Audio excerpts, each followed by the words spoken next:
Welcome to A Life in Marketing. I'm Tom. And I'm Hannah. Today we're going to chat to Jo Johnston, who is Head of Experimentation at Launch.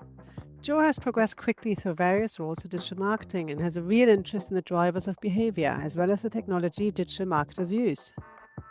We're really looking forward to Jo's insight. Let's meet him.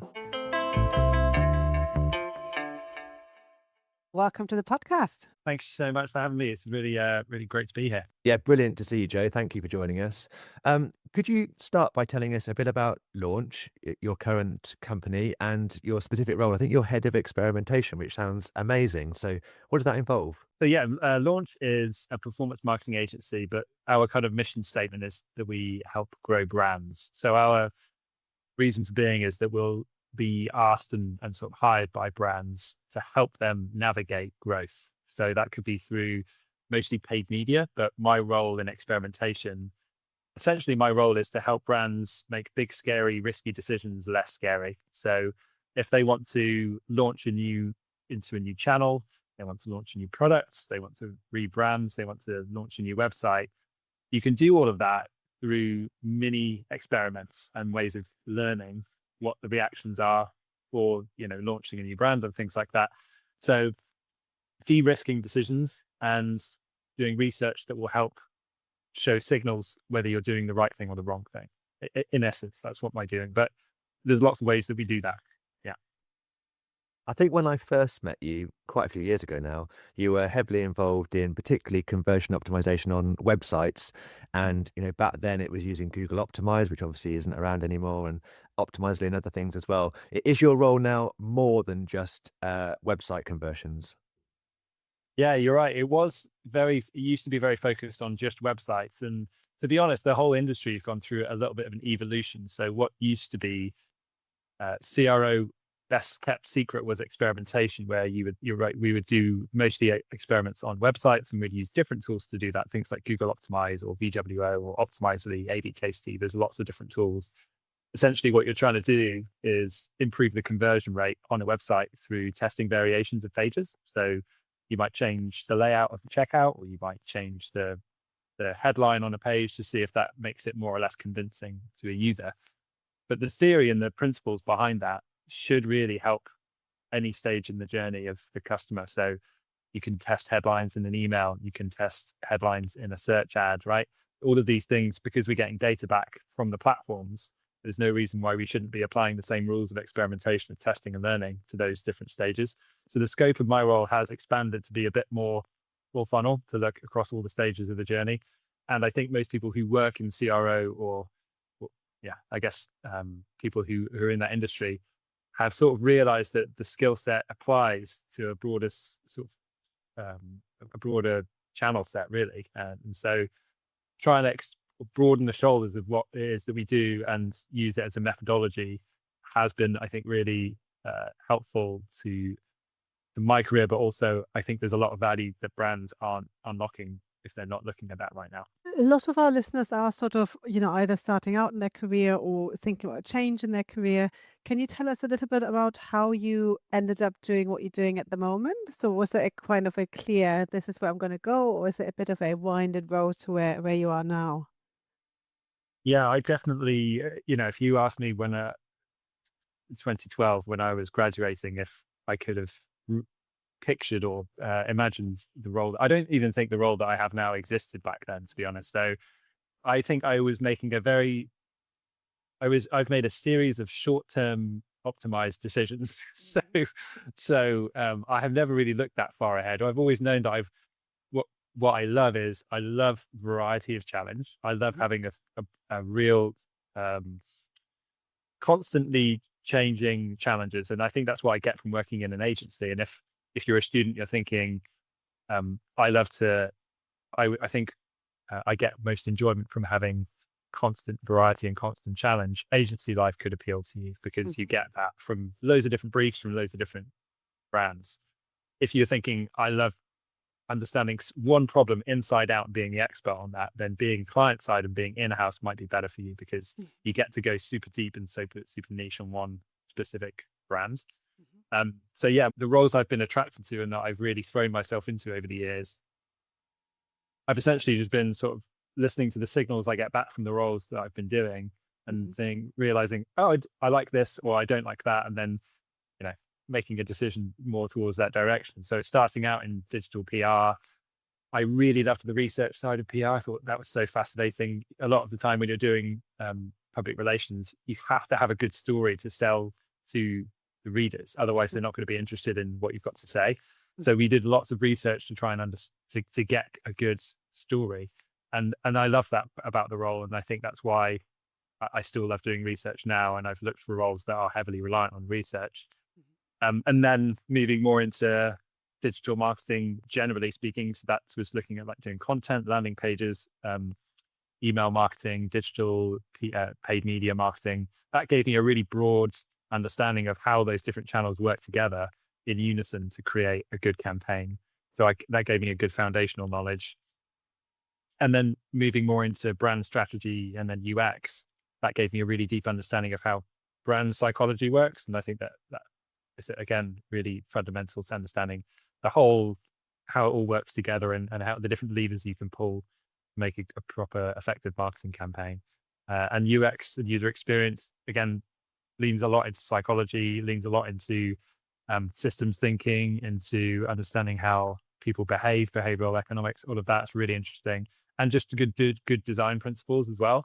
And so learning all of that over the years, I think, has put me in a position where I can kind of understand that full picture. Can I just follow up there as well? Because what I loved about your answer is listening to yourself as well, though, and things that you find interesting and that seem to work for your sort of personality. So I think it's just worth sort of highlighting that as well, that, being open obviously is important, but also listening to what seems to appeal to your own personality versus maybe what somebody else might be good at, because I'm sure that feeds into you being, so good as what you're doing, is because it suited you as a person, Yeah. Actually, on that point, so obviously your role now is specifically called experimentation lead, or is it head of experimentation? Yeah, head of experimentation. So a role that specifically focuses on doing experiments, as the role says. So did you always find that the things that you enjoyed in other roles, because you mentioned starting out in PR, for example, but did you always find that it was the experimentation bit of the roles that you did previously that you really enjoyed, testing new things and seeing what worked, whatever the media or the medium might have been? I think I have always been a bit of a magpie in that respect. Yes. I think I've always been interested in chasing the new thing or developing new services. Like even in my first role, I remember when I graduated and I went into my first role at, it was then called Rocket PR in London. There was this internal competition they had to come up with a new service, so that a new service offering we could offer to our clients. And I went and I entered my idea, which was to start doing video PR. So essentially we would expand into we would have people who are trained in videography, and we could essentially send, along with our pitches to media outlets, a video that would help sell in the idea. And I won that competition, and it was like at the time I was like, oh, maybe I'm okay at this. This is like a thing that I'm good at.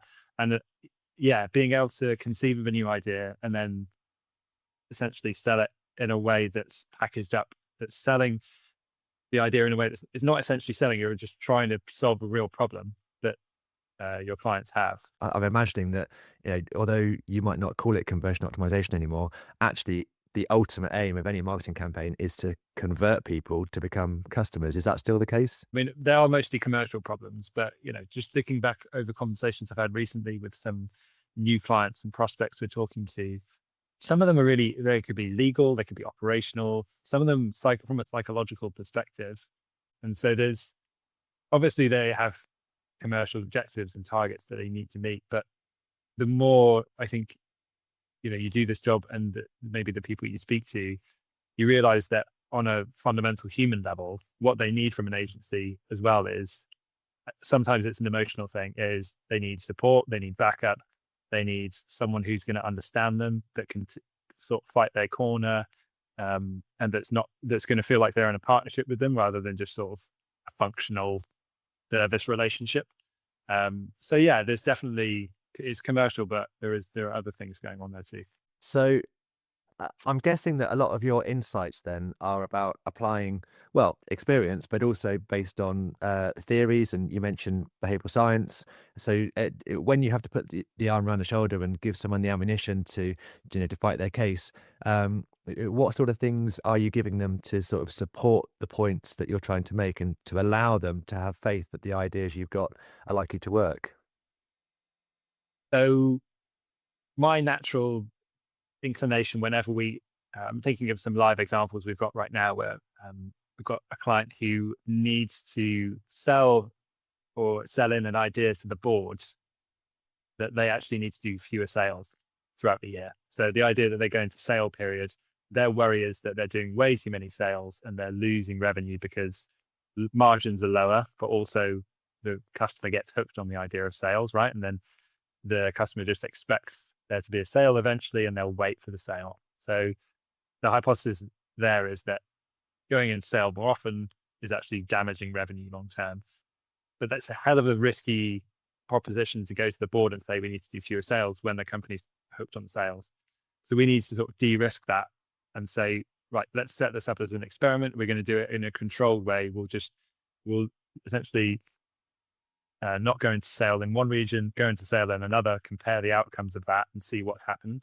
So the way that sort of we approach it, I guess, is always, can we prove this with data? So that's the main thing, is like, how can we back up our argument? How can we de-risk it by saying we're going to try this, but we're going to do it on a small scale first to prove the effectiveness or not? And actually, I've got a couple of questions resulting from that. One is about where do you get the ideas from to try new things? I mean, is it about, I think you mentioned that you engage with, theories and psychology and, there's lots of great books out there about how people think. I can see one of them on your desk. I'm not going to do any self-promotion on the podcast, but I'll do it for you. but in all seriousness, is there an application of research to what you do, or actually is it a case of looking into their own data and just saying, actually, we can see, we can see things that you could improve on without needing to necessarily, read a book or read a theory to apply it? Really good question. I guess there's two approaches. So we do loads of first-party research. So give you a few examples of that. We'll do interviews with customers. We'll do surveys with customers. We will take reviews that they've got from their reviews platform, whether that's Trustpilot or otherwise. And then we'll do loads of analysis of that first-party data, which to me is good. That's the best you can get. The first-party stuff is always going to be preferable to looking at studies externally or third-party data, because the voice the customer stuff that they're telling you, there's so much richness in that, and there's loads of, now with AI you can analyze what previously was fairly dense qualitative data in ways that we couldn't do before, and that's really rich stuff. So we'll generally try and build up a kind of insights engine which is made up of those different resources, and use that in an ongoing way to come up with ideas and insights. Having a broad understanding of psychological principles, I think, is useful in sometimes what the answer to the problem might be, but understanding the problem to begin with is where we'll try and arrive at. Social proof is the classic example, but if we're doing a landing page review and the client doesn't have social proof on their product page, for example, we can reference that as the psychological principle that most people are quite familiar with, and that is fairly well evidenced, and we can use that in our hypothesis. So we'll say, we believe, at the moment there isn't any social proof on the page. By adding social proof, we know that will have an impact on people's trust of the page. So we should expect to see an improvement in conversion rate. So it's a very long way of answering the question, but I think it's a mixture of looking at first-party data, but then using a kind of broad understanding of psychological principles and other behavioral economic principles to apply a solution to what that problem is. But I think what I sometimes see, and I don't worry about too much, but I think there is a lot of happening, is that people will jump to the psychological answer before properly understanding the problem. And I'm more interested in understanding the problem and defining that as best as we possibly can before getting to the solution. Joe, you talked quite a bit about, great ways of I guess raising your conversion rate, or, having a good conversion rate. Um, and I know based on, my own experience, and also, lots of conversations with students or others, that it's really difficult to pinpoint what a good conversion rate is. Is that something Yeah. that you can have, as a general standard or benchmark, or what would be your take on sort of a good conversion rate? It's all contextual. It all depends on the vertical, the industry, the country. It even depends by device type. So generally speaking, you could expect to see that mobile conversion rate, this is a sort of a general rule of thumb, should be about half as good as desktop, because people are far more likely to be on the go, in browse mode, not committed, but also feel more comfortable still, even though we're way beyond that now. Still, people feel committed or more relaxed, and like they trust booking on their laptop rather than on their phone. So there are some general rules of thumb, like you can expect, like I said, yeah, about double the conversion rate on desktop. But so for example, luxury, we've got a brand that we work with, luxury watch brands, and any luxury brand is going to have a much, much smaller conversion rate because it's a one-off purchase, probably every once in a blue moon. Whereas an everyday low pricing high street fashion brand is going to have quite a good conversion rate because they've got low prices, people are more likely to buy their products. So I would say it could be anywhere between 1 and 15%. That's a sort of typical, but it could be higher, it could be lower. I've seen higher, I've seen lower than that. There are always going to be outliers, but it could be somewhere between those two. And the more useful way that I've tend to think about it over time is only comparing yourself to yourself. So looking at trends over time and seeing if that number's going up or down, or if you can segment it in such a way to understand what's pulling it up or down. So are we getting really good conversion rate from our paid traffic, but really bad conversion rate from our organic traffic? But that's maybe a more interesting insight to sort of direct. Email tends to convert really well because it's usually a very warm customer base. They're usually people who are already invested in your brand. They bought from you before. They're more likely to buy again. So yeah, we always seem to find emails very well conversing traffic. Mm. I did want to say that just when you said it now as well, but this benchmarking against yourself, so not worrying too much or being too hung up about conversion rates that you see maybe, or that you hear about, whether it's competition or other businesses in the same field or same area, but actually ignoring that somewhat and really focusing on your own benchmark sounds like a very sensible thing to do. You've talked about sort of psychological aspects that can help with that conversion rate a little bit. Is there anything you would say generally a website owner, like a brand, or any of your clients or others, could do to improve the conversions once people get to their website? So any sort of general advice that you say, look, this seems to be working really well. This doesn't. This works for a lot of people, or would you say it's sort of a one-to-one case? Yeah, there are. Yeah, there's a kind of a set of principles that we always look at when we're reviewing a website for the first time for opportunities, because there are some rules which are so universal and so general that they should always really apply. There are some industries which buck that trend, and I mentioned luxury earlier, but luxury is also really interesting because it kind of inverts a lot of the principles that we have. So whereas normally we would always say you should have social proof and it should be really clear. So as soon as you land on the website, ideally you should have somewhere on that page either something like a Trustpilot logo with a 4.7 out of 5, or we've got 15,000 reviews, average 3 whatever stars, right? Always, and maybe even some logos of companies. If you're a B2B company and you're selling software, companies that use your software, maybe some awards you've got, or as seen in Forbes, whatever, right? Those always do a really good job. Luxury is completely the opposite. People generally don't want to feel like everyone else has got this product. They want to feel exclusive. They want to feel like you're part of a really small group and that you're in the minority. So to have a big thing that says 17,000 people have reviewed this doesn't really scream exclusive.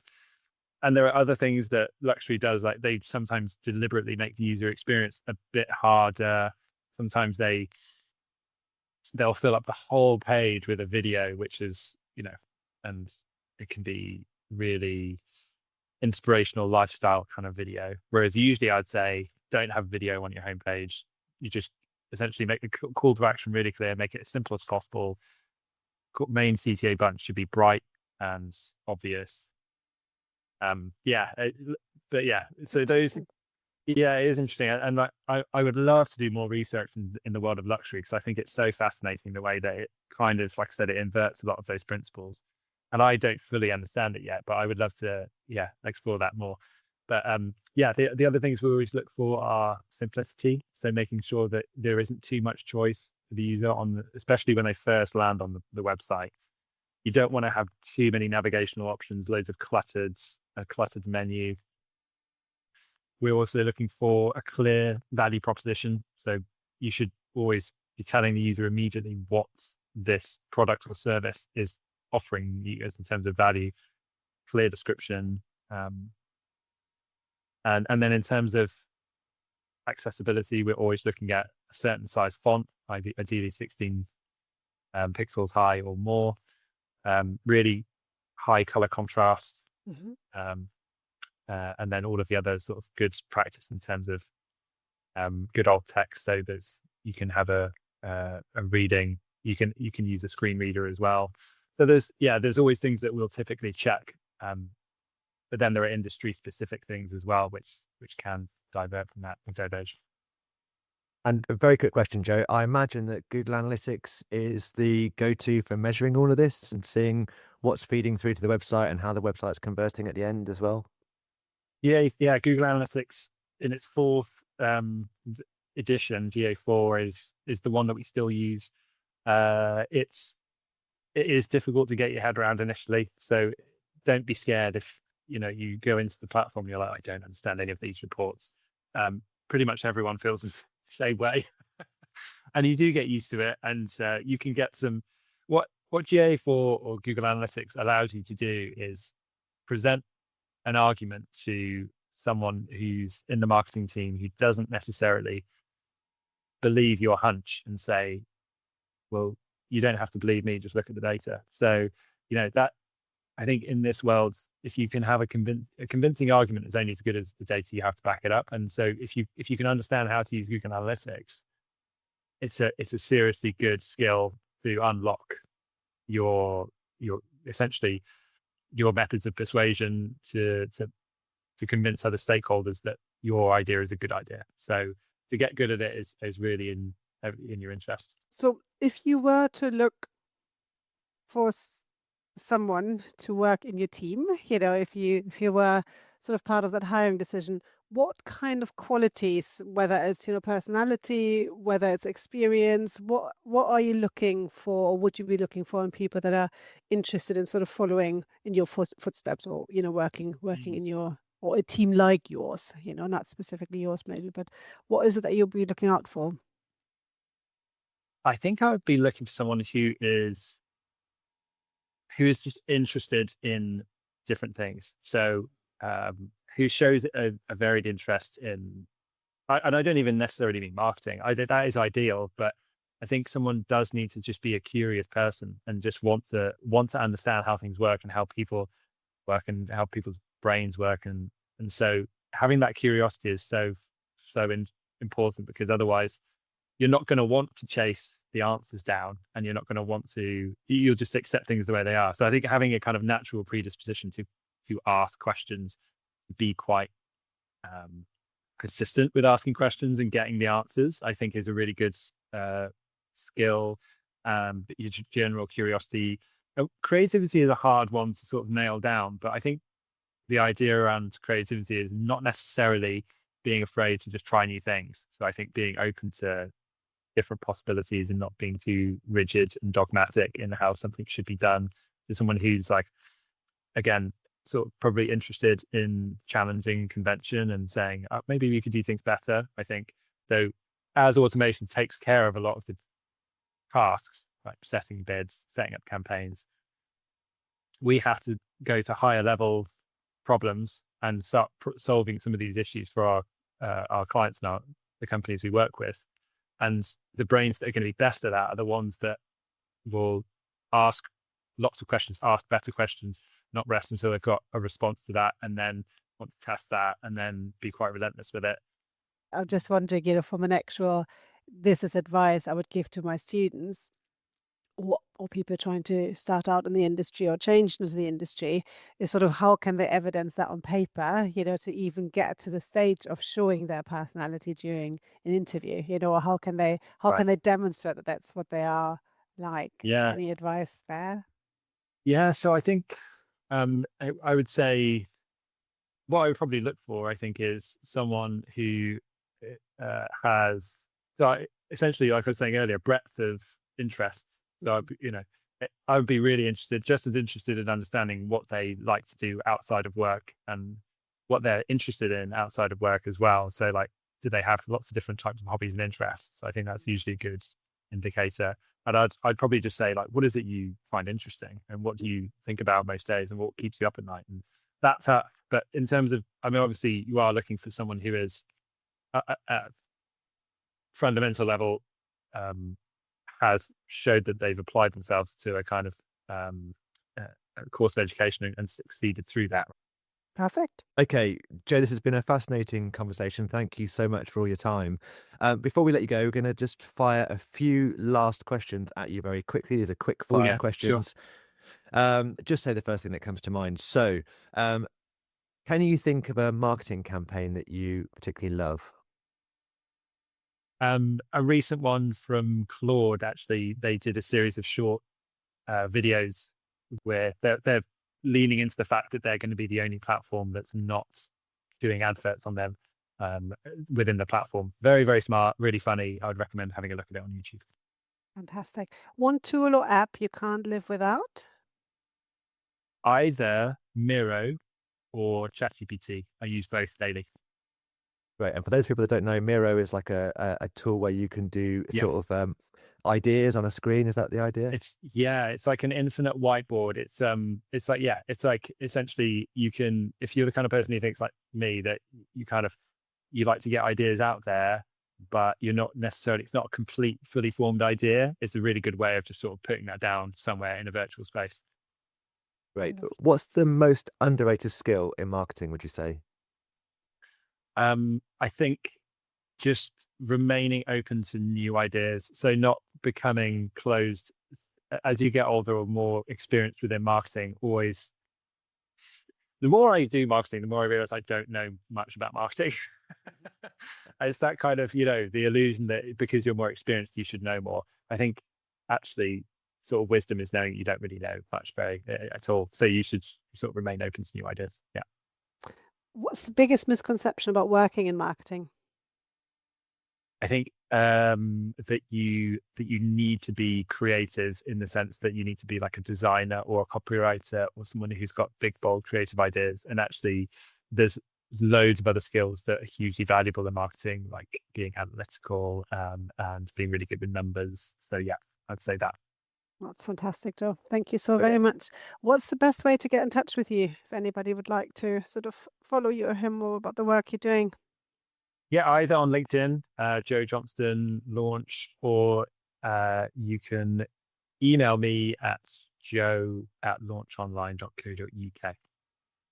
Brilliant. It's been a really great conversation. Thank you very much, Joe. And look forward to seeing you soon.